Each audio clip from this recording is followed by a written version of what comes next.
और दोस्तों देखिए रियलमी C33 है फोल्डर लगाने के लिए आपको खोल रहे हैं, देखिए दिखा रहा हूँ, देखिए फोल्डर नया डालने के लिए आया है, देखिए सब पीछे का पैनल निकाल रहे हैं, निकाल के आपको दिखा रहे हैं, देखिए इसे गर्म करके निकाल सकते हैं,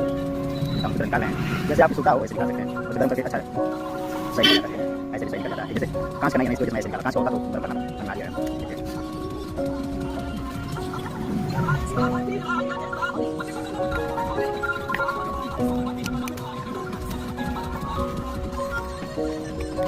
तो देखिए नए जो है हम देख सकते हैं, देखिए ऐसे बनाते हैं, हम बच पाए अभी सब फोल्डर लगा के हम आप लोग को दिखाएंगे, ठीक है देख लीजिए अभी सब नट खोलेंगे दिखाएंगे आप लोग को, ठीक ओके बस ये